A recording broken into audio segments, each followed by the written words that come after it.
अस्सलाम वालेकुम बच्चों, welcome back to the UGA official portal. अच्छा बच्चों, हमारी discussion last time Bernoulli's equation पे चल रही थी, so I preserve the board for you till this time. इस टाइम में मैंने बोर्ड को प्रिजर्व रखा आप लोगों को दोबारा दिखाने के लिए। बर्नौलीज इक्वेशन में हमने बात को शुरू किया था कि ये डिपेंड करती है या ये बेस करती है किस प्रिंसिपल पे, किस कानून पे, law of conservation of energy पे। हम इसमें साबित करेंगे कि भाई टोटल एनर्जी किसी भी फ्लूइड की कांस्टेंट रहती है, सेम रहती है।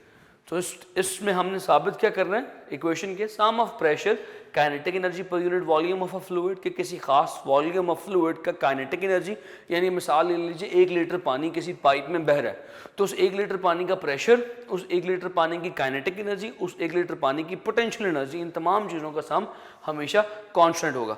हमने कहा था हमारे पास एक non uniform cross sectional area का पाइप है, यानी एक ऐसा पाइप है जो एक तरफ से बड़ा मोटा और दूसरी तरफ से पतला या थिन है। इस तरफ इसका एरिया A1 है, इस तरफ से इसका एरिया A2 है। यहाँ से प्रेशर P1 लग रहा है, यहाँ से प्रेशर इनवर्ड P2 लग रहा है। इसकी हाइट H1 है, इसकी हाइट H2 है। यहाँ से जब फ्लूइड अंदर एंटर होगा तो डेल्टा X1 फासला तय करेगा डेल्टा T टाइम में, और बहता हुआ जब यहाँ से बाहर निकलेगा तो फासला डेल्टा X2 तय करेगा डेल्टा T टाइम में। हमने फिर वर्क, हमने कहा था कि में हमने टोटल एनर्जी को वर्क के इक्वल रखना है, बिकॉज हम जानते हैं कि चेंज इन एनर्जी वर्क के इक्वल आती है। जितना भी एनर्जी में चेंज आएगा वो वर्क के इक्वल है।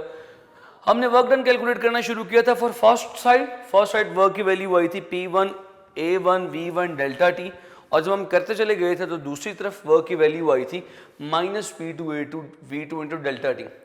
टोटल वर्क के लिए सम किया था तो हमारे पास आया था P1 A1 V1 delta T minus P2 A2 V2 delta T। हमने कहा था कि AVT एरिया, वेलोसिटी और टाइम का प्रोडक्ट जो है वॉल्यूम के इक्वल है। इक्वेशन ऑफ कॉन्टिन्यूटी से ये बात पकड़ी थी। तो भाई ये AVT का प्रोडक्ट V के इक्वल आ गया, ये भी AVT का प्रोडक्ट V के इक्वल आ गया। तो हमारे पास वर्क की वैल्यू आई P1V माइनस P2V। यहाँ पे आते हैं, work is equals to P1V minus P2V। यहाँ से अगर मैं V को कॉमन ले लूँ तो हो जाएगा P1 minus P2, it is the amount of work done, total work done। अब मुझे पता है ये सारे का सारा जो वर्क है that is equals to change in energy, ये एनर्जी में आने वाला चेंज। अब एनर्जीज भी इस पाइप की दो हैं, एक पोटेंशियल है, काइनेटिक एनर्जी। अब पोटेंशियल एनर्जी भी होगी, ज़ाहिर एक तरफ हाइट ज़्यादा एक तरफ हाइट कम है। इसी तरह काइनेटिक एनर्जी भी होगी क्योंकि एक तरफ वेलोसिटी ज़्यादा एक तरफ वेलोसिटी कम है। तो मैं लेट्स से पहले कैलकुलेट करता हूं चेंज इन काइनेटिक एनर्जी के। So let's calculate first delta KE, kinetic energy का चेंज। वो क्या होगा, काइनेटिक एनर्जी का चेंज होगा ऑब्वियसली, ऊपर था पाइप में वेलोसिटी कम थी, बहता हुआ पानी नीचे आया, नीचे वेलोसिटी ज्यादा होगी। So change in kinetic energy is 1/2 mv2 square minus 1/2 mv1 square. Final kinetic energy नीचे वाली में से इनिशियल को माइनस किया। सिमिलरली अगर चेंज इन पोटेंशियल एनर्जी को कैलकुलेट किया जाए तो भाई ऊपर पोटेंशियल एनर्जी ज़्यादा थी, नीचे कम थी। चेंज कैसे आएगा, फाइनल में से हम इनिशियल को माइनस करेंगे, mgh2 माइनस mgh1। सो मेरा पुत्र, मेरे पास चेंज इन काइनेटिक एनर्जी भी आ गया, चेंज इन पोटेंशियल एनर्जी भी आ गया। अब कैलकुलेट करता हूँ चेंज इन एनर्जी। वो क्या आएगा, काइनेटिक एनर्जी का चेंज प्लस हाय जज्बाती हो गया, काइनेटिक एनर्जी का चेंज प्लस पोटेंशियल एनर्जी का चेंज, दोनों को ऐड करना है मुझे यहाँ। सो कोई मसला नहीं, ऐड कर लेते हैं। अभी देखिएगा काइनेटिक एनर्जी का चेंज है 1/2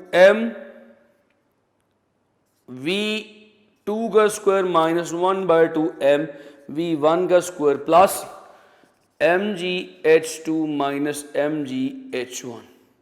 ये सारे का सारा मेरे पास क्या है, इसको अगर ऊपर नीचे लिखा गया बराबर करके लिख लेते हैं। सो ये था 1/2 mv2 square minus 1/2 mv1 square. सो ये सारे के सारा मेरे पास क्या है, ये मेरे पास चेंज इन एनर्जी है। ये चेंज इन एनर्जी की इक्वेशन है। तो चेंज इन एनर्जी किसके इक्वल था, वर्क के इक्वल।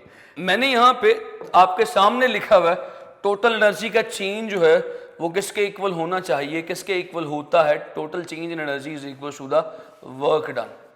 तो करते हैं इसको इसके इक्वल। वर्क की वैल्यू क्या है मेरा पुत्र, वर्क की वैल्यू अभी कैलकुलेट की P1 minus P2 into V is equals to change in energy क्या है 1/2 mv2 का स्क्वायर माइनस 1/2 mv1 का square plus mgh1 minus mgh2 right. लें जी यहां तक बातें बहुत सिंपल चल रही हैं, सब में से m कॉमन ले लें P1 माइनस P2, ये वॉल्यूम है, वॉल्यूम किसके इक्वल होता है प्यारे बच्चों, density is equals to mass over volume. So volume क्या होगा, volume would be equals to, चलो यहां पे तुम्हारे लिए लिख देता हूं, volume would be equals to mass, ये कैपिटल वी है, मास ओवर डेंसिटी। तो भाई फिर ये क्या बन जाएगा, ये बन जाएगा P1 माइनस P2, यहां पे मास ओवर डेंसिटी आ गया is equals to, mass common ले लिया था 1/2 v2 square minus 1/2 v1 square plus gh1 minus gh2 था, ये उल्टा लिखा गया gh2 माइनस gh1, फाइनल में से इनिशियल माइनस करते हैं ना। सो ये आपके सामने इक्वेशन लिखी गई। अब m को m से काट दो तो क्या बनेगा, P1 minus P2 over rho is equals to 1/2 v2 square minus 1/2 v1 square plus gh2 minus gh1, और रो को मल्टीप्लाई कर दो, P1 minus P2 is equals to 1/2 rho v2 square minus 1/2 rho v1 square plus rho gh2 minus rho gh1, ये equation आ गई। अब 1 वाले left side पे ले जाओ, 2 वाले राइट साइड पे इकट्ठे कर दो, तुम बहुत करीब पहुंच गए हो अपनी मंजिल के। ये P1 सारी 1 वाली साइड इस तरफ ले आओ, P1 ये भी 1 वाला है, दिस वन उधर जाके हो जाएगा प्लस 1/2 रो v1 स्क्वायर, फिर ये भी 1 वाला है, उधर जाके प्लस का हो जाएगा plus rho gh1 is equals to P2 plus 1/2 rho v2 square plus rho gh2। यार ये देखो यही तो है कयामत, मेरा मतलब है यही तो है बर्नौलीज इक्वेशन, यही तो बर्नौलीज इक्वेशन है तुम्हारे सामने जो देखी मैंने, P1 प्लस हाफ रो v1 स्क्वायर प्लस हाफ रो gh। अगर गौर करो तो P1 क्या है, एक साइड का प्रेशर, ये हाफ रो v स्क्वायर, ये क्या चीज है, इसे क्या लिख सकता हूं यूं 1/2 रो क्या है डेंसिटी, बोले तो mass over volume into v square, तो क्या ये लिखा जा सकता है 1/2 mv square divided by capital V, तो क्या ये लिखा जा सकता है kinetic energy per unit volume. So it is 1/2 rho v square, मतलब kinetic energy per unit volume. इसी तरह rho g h potential energy per unit volume. तो क्या साबित नहीं हो गया इससे कि भाई pressure plus kinetic energy per unit volume plus potential energy per unit volume is constant, हमारे सामने साबित हो गया। सो हियर मैंने यहाँ पे ये फाइनल रिलेशन ये था, नीचे मैंने साबित कर दिया। जब ये यहाँ तक पहुँच जाओ, ये तो तुम्हें समझाने के लिए मैंने कहा, ये लिखना नहीं है, ये चीज़ लिखने की ज़रूरत नहीं है, यहाँ तक लिखना है। जब ये लिख लो, लिखने के बाद फिर तुम साबित ये करोगे, फिर तुम साबित ये करोगे अपनी बात को सॉलिडिफाई करने के लिए, जस्टिफाई करने के लिए, साथ ये लिखोगे कि भाई इस तरह P1 की बजाय लिखो P plus 1/2 rho v square plus rho g h as a constant, यानी कि sum of pressure, kinetic energy per unit volume, potential energy per unit volume is a constant for a fluid flowing in a non uniform cross sectional areas pipe. ठीक है जी, आपके लिए साबित हो गया। अब एक सवाल ये आया करता है कि भाई एस 1/2 रो V1 स्क्वायर और रो GH के यूनिट्स क्या है? मैं इसको कुछ इस तरह से मैं लिखवा देता हूं, यूनिट्स। ये तो प्रेशर है, प्रेशर के यूनिट्स तुम्हें पता है न्यूटन पर मीटर स्क्वायर होते हैं। और ये जो चीज लिखी हुई है 1/2 रो V स्क्वायर, इसे तुमने कह दिया क्या? Kinetic energy per unit volume. तो उसके यूनिट्स बनाओ। काइनेटिक एनर्जी क्या होती है यार? जाउल्स पर वॉल्यूम यानी मीटर क्यूब। जाउल किसे कहते हैं? न्यूटन मीटर को, पर मीटर क्यूब कटा तो इसके यूनिट्स भी न्यूटन पर मीटर स्क्वायर वाले आ जाएंगे। सो याद रखना, kinetic energy per unit volume के भी यूनिट्स और potential energy per unit volume के भी यूनिट्स, सब के units Newton per metre square होते हैं। एक तो मैं साबित करके भी दिखा दिया। प्रेशर के यूनिट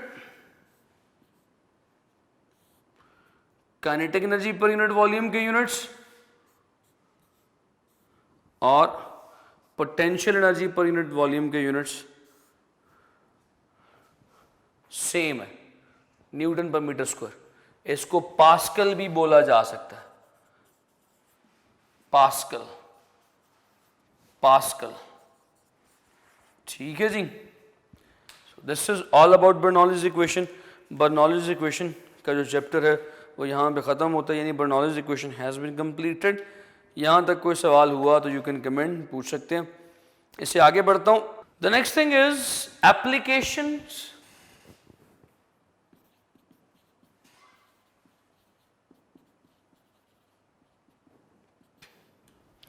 बर्नौलीज इक्वेशन की एप्लीकेशंस पे सवाल आता है, शॉर्ट क्वेश्चन भी आता है, लॉन्ग भी आता है। पहले शॉर्ट डिस्कस कर लेता हूँ।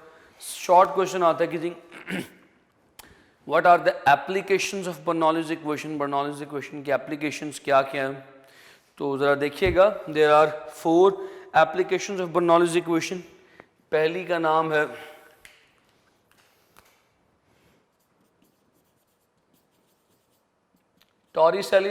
टॉरिसेलीज theorem.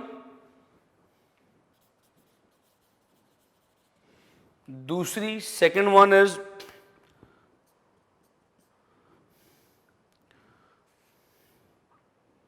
Relation between speed and pressure.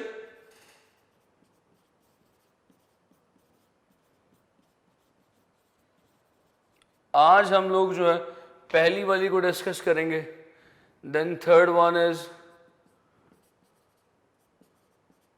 वेंचुरीज relation. बाकी इंशाल्लाह सारी नेक्स्ट लेक्चर्स में चलेंगी।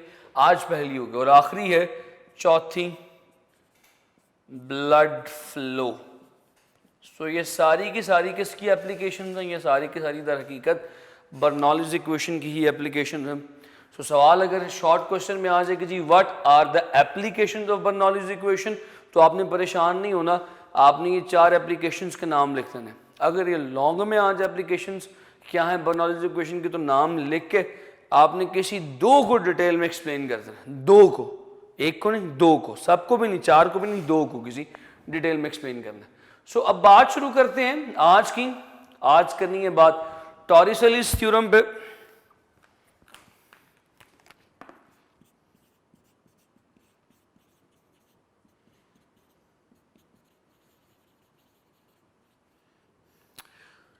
टॉरिसेलीज थ्योरम मेरा ख्याल है हमारे घरों में मौजूद हर एक बहन बेटी ने बड़ी अच्छी तरह एक्सपीरियंस किया हुआ।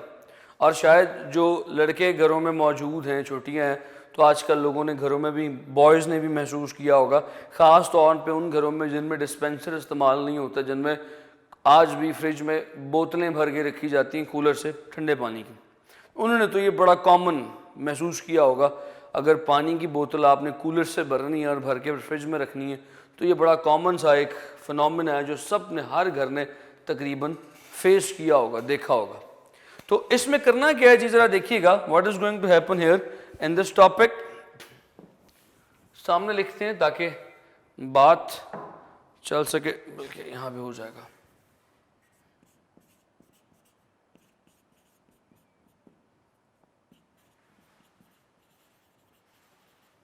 सो इसमें होना क्या है बच्चों, जरा देखिएगा, इसमें होना कुछ ऐसे है, कुछ ऐसा मामला होना है कि आपके पास सपोज कर लें एक कंटेनर है फ्लूइड से भरा हुआ, लेट से पानी से भरा हुआ एक कंटेनर है, जैसे कूलर है आपका जिससे आप बोतलें भरते हैं, और उसके बॉटम के पास एक छोटी सी ऑरिफिस, छोटा सा सुराख, होल डेवलप हो जाता है।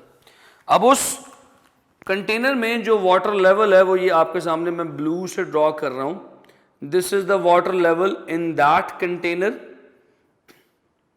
इस साइड का जो एरिया है, इस वाटर लेवल का जो एरिया है, इस साइड का एरिया लेट से A1 है, इस साइड का एरिया कम है, A2 है, और बॉटम से ज़मीन से जिस हाइट पे ये डेवलप हुआ that is just H1 height, और ये पूरी की पूरी हाइट जो है दैट इज H2, क्योंकि हम इन चीज़ों को 2 कह रहे हैं, और पूरी की पूरी कंटेनर की जो हाइट है लेट से वो H1 है। तो हमने साबित या फाइंड ये करना है कि यहाँ से वाटर जो फ्लो करके बाहर आ रहा है उसकी वेलोसिटी क्या है, इसकी वेलोसिटी V2 क्या होगी। अच्छा, अब यहाँ से बहने वाले पानी की वेलोसिटी को हम क्या कहते हैं, इस यहाँ से बहने वाले पानी की वेलोसिटी को स्पीड ऑफ एफ्लक्स कहते हैं। वो V2 है, वो हमने फाइंड करनी है कि भैया से जो पानी बह के बाहर आ रहा है उसकी वेलोसिटी क्या होगी। वो फाइंड करने के लिए वी विल अप्लाई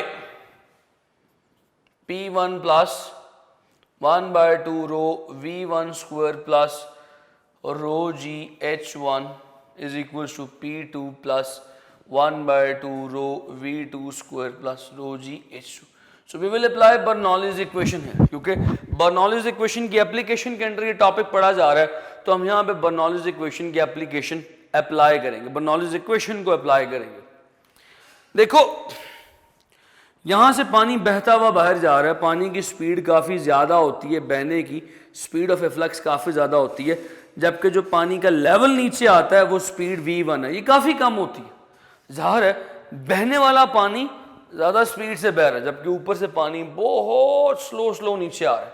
सो ये लिख सकता हूं कि V2 इज, नीचे वाली speed, very very greater than V1, so V1 is approximately 0, negligible है। तो अगर मैं ऊपर वाली बर्नौलीज इक्वेशन में वैल्यूज पुट करूं तो भाई V1 तो फुड़क गई। अब यहां पे भी जो प्रेशर है वो भी एटमॉस्फेरिक प्रेशर है 1 atm, हवा में पड़ा हुआ है, और यहां पे जो प्रेशर लग रहा है वो भी एटमॉस्फेरिक प्रेशर है 1 atm। सो यहां पे P1 और P2 भी बराबर हैं, तो वो भी फड़क जाएंगे। ये P1 इधर प्लस क्या उधर जाएगा तो माइनस हो जाएगा, दोनों बराबर हैं, कट जाएंगे। तो इक्वेशन क्या बन जाएगी, P1 is equals to P2, सो हो क्या जाएगा P1 माइनस P2, 0 हो गया, और V1 अप्रोक्सीमेटली वैसे ही 0 है। तो इक्वेशन क्या बची हमारे पास, ये खत्म, ये भी खत्म, रो G H1 is equals to, ये खत्म, 1/2 rho V2 square plus rho G H2। यहां से रो ले लीजिए कॉमन, ये हो जाएगा rho G H1 is equals to rho common 1/2 V2 square minus GH2। Rho को रो से काट दीजिए, ये बच जाएगा GH1 is equals to 1/2 V2 square minus GH2। V2 square find करना है, V2 फाइंड करना है, GH को इधर ले आइए, GH1 minus GH2 is equals to 1/2 V2 square.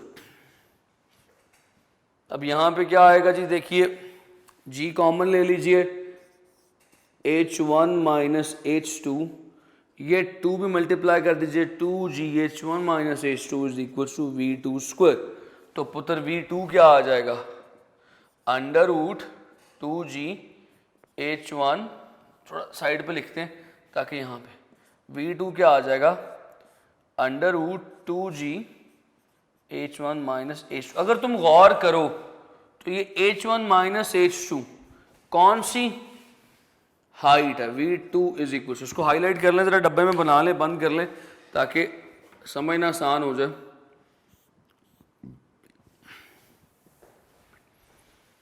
ये कौन सी, V2 is equal to under root 2G H1 minus H2। H1 minus H2 कौन सी हाइट है? देखो यार, अगर ये H2 है, ये सारी H1 है, तो इस सारी में से अगर ये वाली माइनस कर दूं तो इस सुराख से ऊपर वाली साइड क्या बच जाएगी, क्या बन जाएगी? H1 minus H2। जो सुराख से ऊपर पानी का जो लेवल है, ये वाली साइड, ये वाली हाइट H1 माइनस H2, यानी कि लिखा जा सकता है speed of a flux is directly proportional to the under root of H1 minus H2। तुम जानते हो ये बात, मैंने शुरू में कहा था कि जो बच्चे कूलर से बोतलें भरते हैं फ्रिज में रखने के लिए, उन्हें ये बात बड़ी अच्छी तरह पता होगी। क्या पता होगी? कि भाई अगर कूलर में टूटी से ऊपर पानी का लेवल ज़्यादा हो, टूटी से ऊपर पानी का लेवल अगर ज़्यादा हो तो बड़े मज़े से बोतलें भरी जाती हैं, क्योंकि उस टैप में से, उस टूटी में से पानी बड़ी स्पीड के साथ फ्लो कर रहा होता है। सो उस टूटी से जितना ऊपर, यानी H1 H2 जितना ज़्यादा होगा, टैप में से निकलने वाले वाटर की वेलोसिटी भी उतनी ज़्यादा होगी। जैसे जैसे पानी नीचे आता जाता है, टैप के सुराख के करीब आता जाता है, वैसे वैसे इसके निकलने की वेलोसिटी भी उतनी कम होती चली जाती है। पॉइंट समझ रहे हो बच्चों? बड़ी सिंपल सी बात है, कोई इसमें रॉकेट साइंस नहीं। लिहाजा V2 is directly proportional to under root H1 minus H2। Got it? So the next thing is, next application is relation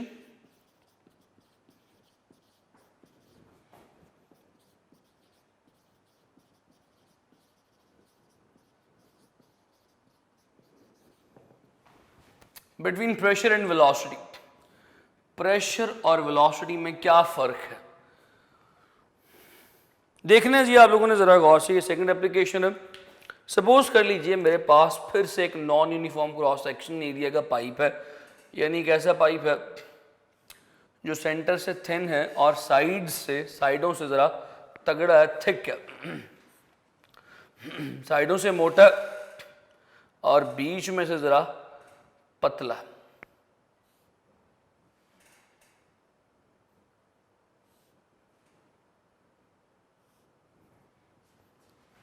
अब मैं कहता हूं इस पाइप के तीन हिस्से हैं। लेट से एक हिस्सा ए, एक हिस्सा बी, एक हिस्सा सी। ये पाइप जमीन पे पड़ा यानी एक ही लेवल पे पड़ा है। जमीन से इसकी हाइट 0 है क्योंकि पाइप जमीन पे पड़ा। तीन हिस्से, एक हिस्सा ए, बी और सी। सवाल है मेरा आप लोगों से, व्हाट डू यू थिंक, आपका क्या ख्याल है इन तीनों हिस्सों में से ए, बी और सी, इन तीनों हिस्सों में से किस हिस्से में प्रेशर ज्यादा होगा? सवाल मुश्किल है, सवाल थोड़ा आसान करता हूं, सवाल थोड़ा सा बदल देता हूं। सवाल यूं पूछता हूं कि मुझे ये बताएं इन तीनों हिस्सों में वेलोसिटी कहां पे सबसे ज्यादा होगी? तो इक्वेशन ऑफ कॉन्टिन्यूटी में आप पढ़ चुके हैं कि product of area and velocity is constant, यानी कि जो वेलोसिटी है that is inversely proportional to the area. भाई जहां पे एरिया सबसे कम होगा वहां पे वेलोसिटी सबसे ज्यादा होगी, यानी बी साइड पे वेलोसिटी की वैल्यू, एरिया सबसे कम, वेलोसिटी सबसे ज्यादा। ऐसे कि सेंटर में फ्लूइड बड़ी स्पीड से गुजर जाएगा। पॉइंट सिंपल है, क्लियर है, समझ में आ रहा है? अगर मैं इस पॉइंट पे बर्नौलीज इक्वेशन को अप्लाई करूं जो कि कुछ इस तरह से लिखी जाती है, P1 plus half rho G H1 plus rho V1 square plus rho G H1 is equals to P2 plus half rho V2 square plus rho G H2। अगर मैं इसको यहां पे लिखूं तो मुझे पता ये चलेगा कि भाई दोनों साइड्स पे हाइट्स सेम है, तो रो जी एच सेम हुआ दोनों साइड्स पे। Rho G H1 is equal to rho G H2, यानी कि जब आप रो जी H1 में से रो जी H2 इस तरफ ला के माइनस करेंगे तो 0 हो जाएगा। तो ये लिखा ना लिखा एक बराबर है। पीछे क्या बचा? पीछे बचेगा P1 plus 1/2 rho V1 square is equal to P2 plus 1/2 rho V2 का स्क्वायर। सो अगर आप इसको देखें, इस इक्वेशन से क्या पता चलता है sum of pressure and kinetic energy per unit volume, pressure plus kinetic energy per unit volume का सम कांस्टेंट है। यानी कि यहां से बिल्कुल वैसे ही जैसे वहां पे हमने प्रोडक्ट कांस्टेंट कहा था, हम यहां पे कह रहे हैं कि प्रेशर और kinetic energy per unit volume का सम कांस्टेंट है। इसका मतलब ये हुआ प्रेशर और काइनेटिक एनर्जी से रिलेटेड यानी वेलोसिटी आपस में इन्वर्सली प्रोपोर्शनल है। याद रखिएगा एक जुमला मैं यहां पे लिख देता हूं इस आखिरी रिलेशन से, इसे हाईलाइट तो करना भूल ही गया।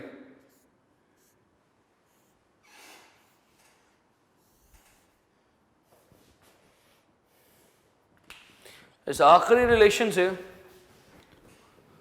एक बात सीख ली,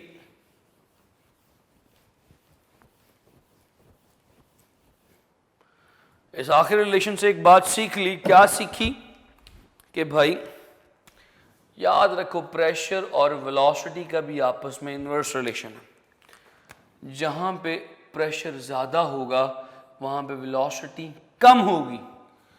सो मैंने भी क्या पूछा था कि आपके पास 3 सेक्शंस हैं ए, बी और सी, इन तीनों में से प्रेशर सबसे ज्यादा कहां है?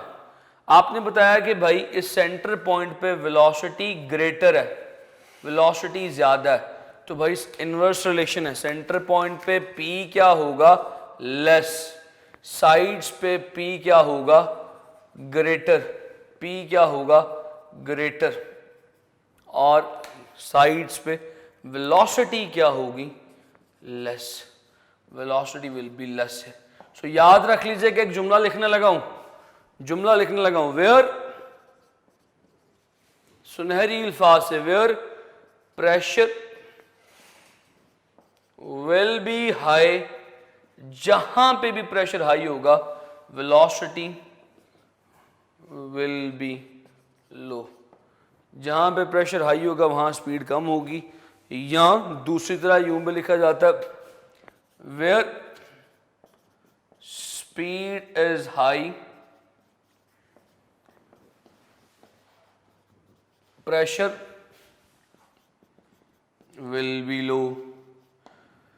जहां स्पीड ज्यादा प्रेशर कम, जहां प्रेशर ज्यादा स्पीड कम। बस ये बात जहन में बिठा लो। इसकी एग्जाम्पल्स इंशाल्लाह बेपनाह अगले लेक्चर में दूंगा यहां से ही आगे। ठीक है जी, तो यहां पे मुझे इजाजत दो। थैंक यू सो मच, बहुत शुक्रिया, अल्लाह हाफिज।